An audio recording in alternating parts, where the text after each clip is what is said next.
In this video, we are going to discuss the sixth approach, that is array rotation using a block swap algorithm. The concept of this algorithm is that it divides the given array into two sub-array A and B, where A stores the first R elements and B stores the next n-R elements. If size of sub-array is not equal, then perform the block swap between A and B, where block size is the size of a smaller sub-array and reduce the size of sub-array by block size. Repeat this until the size of both sub-array is equal. Lastly, perform swap between A and B. Algorithm.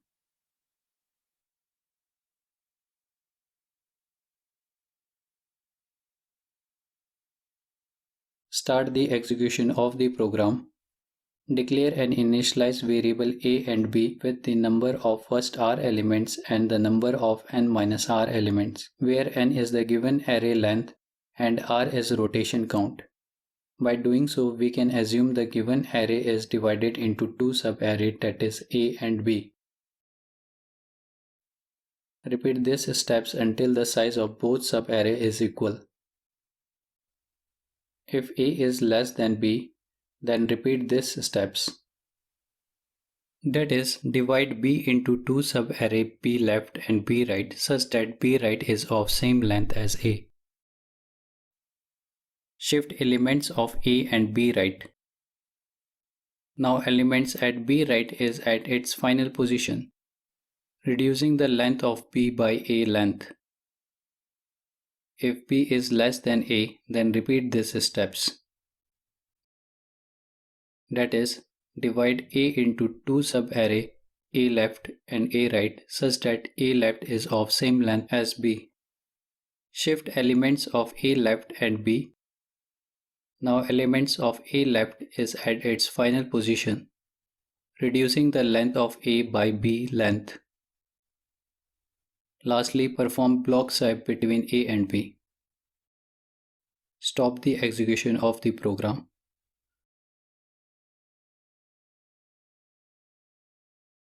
Let us find the time complexity of this algorithm. First of all, we analyze the time complexity of each steps and add them together to get the final time complexity. As we can analyze, at the execution of step 3, either A will be shorter or B will be shorter.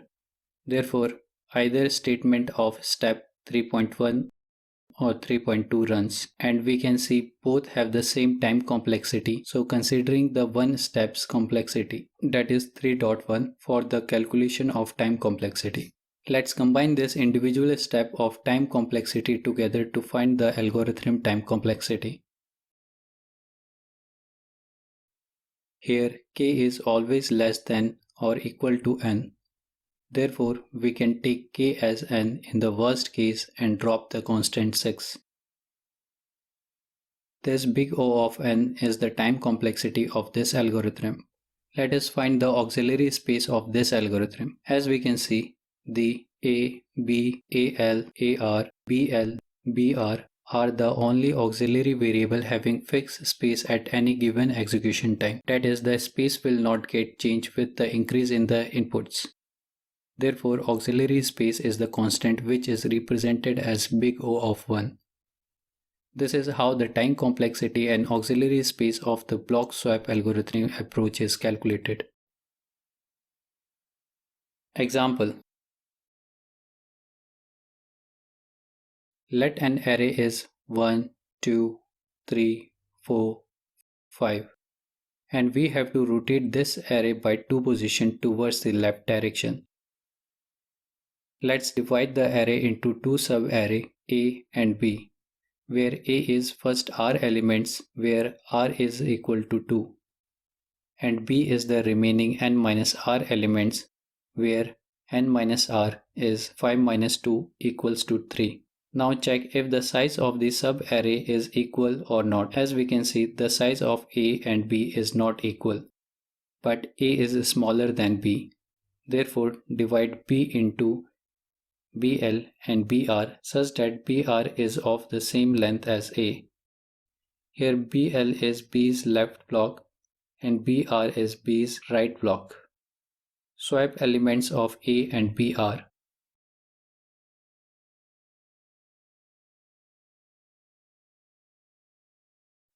Now BR is at its final place.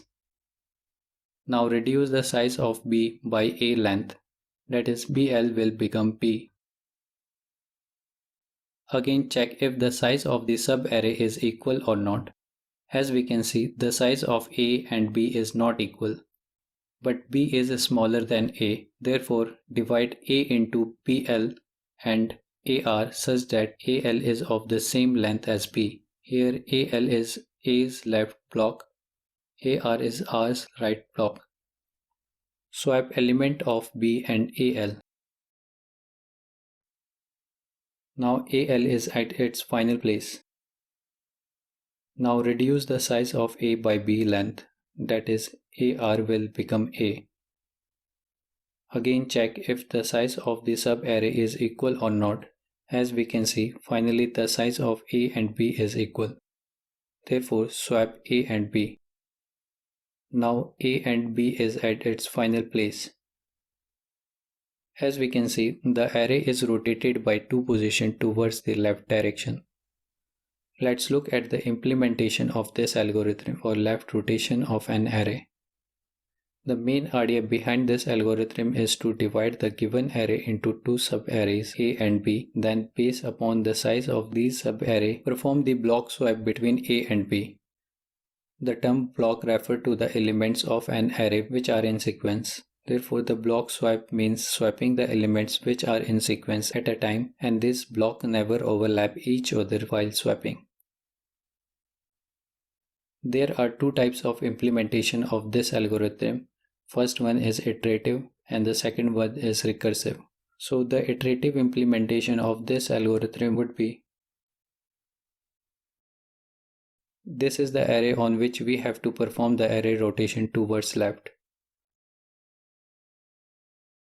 The rotation count is R, that is 2, and the size of the array is n. This is the function called to the actual implementation of this algorithm and assigning the result array in its initial array. This function is used to print the array after rotation.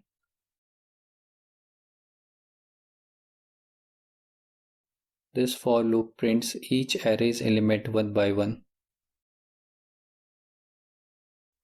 This function is used to perform the block swap on an array with the help of a starting index of both blocks, that is A index and B index with a block swap k.